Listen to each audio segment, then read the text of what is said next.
Hello नमस्कार मेरे दोस्तों, स्वागत है आप सभी का अपने YouTube चैनल रोशन ITI बेगूसराय पर। दोस्तों, आज के इस वीडियो में मैं आपको पैरा मेडिकल एग्ज़ाम के सामान्य हिंदी विषय से 15 अति महत्वपूर्ण क्वेश्चन को इस वीडियो के माध्यम से बताने वाला हूं। चलिए तो वीडियो को शुरू कर लेते हैं। देखिए, क्वेश्चन है कि सतसई में समास बताइए। तो इसका आंसर क्या हो जाता है? ऑप्शन नंबर डी, यानी कि इसका सही आंसर हो जाएगा द्विगु समास इसमें होता है। ठीक है, अगले प्रश्न को देखिए।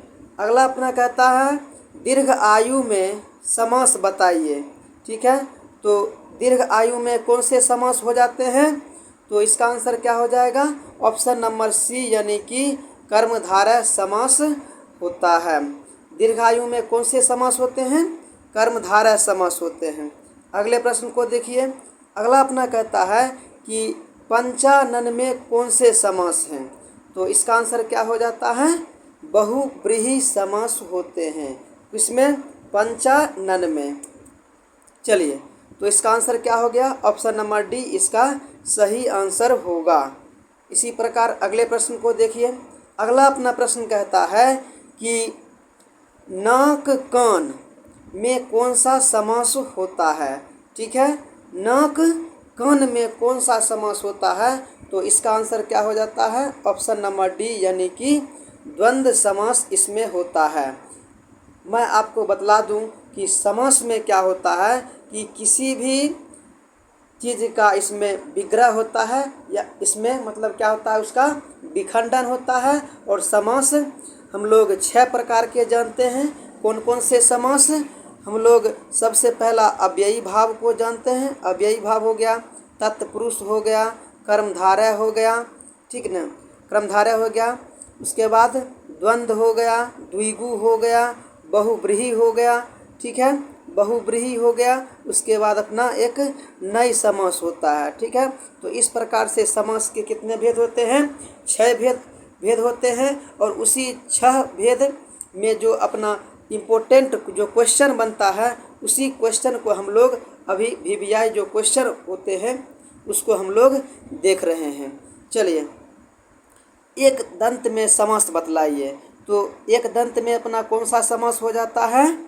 बहुव्रीहि समास हो जाता है। ठीक है, एक दंत में कौन सा समास हो जाता है? बहुव्रीहि समास होगा। तो इसका आंसर क्या हो जाता है? ऑप्शन नंबर सी इसका सही आंसर होगा। अगले प्रश्न को पढ़िए। अगला अपना प्रश्न कहता है कि बताइए तत्पुरुष समास में प्रधान कौन सा होता है? ठीक है, तो इसका आंसर क्या हो जाता है? तत्पुरुष समास में कौन सा पद प्रधान होता है? तो इसका अपना दूसरा पद क्या होता है कि प्रधान होता है। ठीक है, अगला देखिए। अगला क्वेश्चन अपना कहता है कि परमेश्वर में समास बताइए। ठीक है, परमेश्वर में समास बताइए। तो इसको हम लोग विग्रह कैसे करते हैं? परम है जो ईश्वर। ठीक है, इसका हम लोग विग्रह कैसे करते हैं? परम है जो ईश्वर। इस प्रकार इसका आंसर क्या हो जाता है? ऑप्शन नंबर डी आपका इसका सही आंसर होता है, यानी कि बहुव्रीहि समास इसमें होगा। अगला प्रश्न को देखिए। अगले प्रश्न को कहता है कि राजभाषा में समास बतलाइए। राजभाषा में कौन से समास हैं? तो इसका पहला ऑप्शन है अपना अव्ययी भाव समास, दूसरा है द्विगु समास, तीसरा है द्वंद्व समास, और फिर चौथा है अपना क्या चीज़? तत्पुरुष समास। तो इसका आंसर क्या हो जाता है? ऑप्शन नंबर डी, यानी कि तत्पुरुष समास हो जाएगा। ठीक है, अगले प्रश्न को पढ़िए। विद्यार्थी। ठीक है, विद्यार्थी में कौन सा समास है? ठीक है, तो विद्यार्थी में कौन सा समास हो जाता है? विद्या के लिए अर्थी। ठीक है, क्या हो जाएगा? विद्या के लिए अर्थी, यानी कि के लिए आता है। तो इसका आंसर क्या हो जाता है? ऑप्शन नंबर बी इसका सही आंसर हो जाएगा, यानी कि तत्पुरुष इसमें होता है। ठीक है, ऑप्शन नंबर बी इसका सही आंसर हो जाएगा। अगले प्रश्न को पढ़िए। अगला अपना कहता है कि चंद्रमौली में कौन सा समास है? तो इसका आंसर क्या हो जाता है? ऑप्शन नंबर डी इसका सही आंसर होगा। बहुब्रीहि समास होता है। चंद्र हैं मौली पर जिनके, अर्थात क्या हो जाएगा? भगवान शिव हो जाएगा। ठीक है, तो यह प्रश्न का आंसर क्या हो जाएगा? ऑप्शन नंबर डी यानी कि बहुब्रीहि समास होता है। अगले प्रश्न को पढ़िए। अगला अपना प्रश्न कहता है कि गौशाला में समास बताइए। गौशाला में समास बताइए कि गौशाला में अपना कौन से समास का प्रयोग किया गया है। तो इसको हम लोग विग्रह कैसे करते हैं? गौ के लिए शाला यानी कि गाय का घर। तो इसका आंसर क्या हो जाता है? के लिए यानी कि तत्पुरुष में ही होता है। तो इसका आंसर क्या हो जाएगा? ऑप्शन नंबर डी इसका सही आंसर होता है। ठीक है, चलिए अगले प्रश्न को पढ़िए।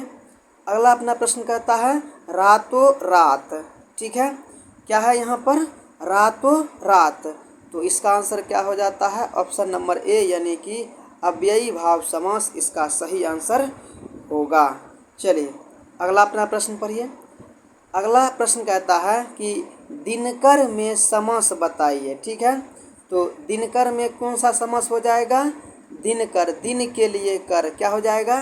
दिनकर यानी कि इसमें तत्पुरुष समास होता है। ऑप्शन नंबर ए इसका सही आंसर होगा। चलिए अगले प्रश्न को पढ़िए। अगला अपना प्रश्न कहता है कि प्रश्न देखिए क्या है इसमें। प्रश्न यहाँ पर दिया गया है आपको कि रुपया पैसा में कौन से समास है। ठीक है, तो जब भी आप देखिए इस प्रकार के हाइफन का जहाँ पर प्रयोग हो जाता है वहाँ पर क्या होता है? द्वंद्व समास ही होता है।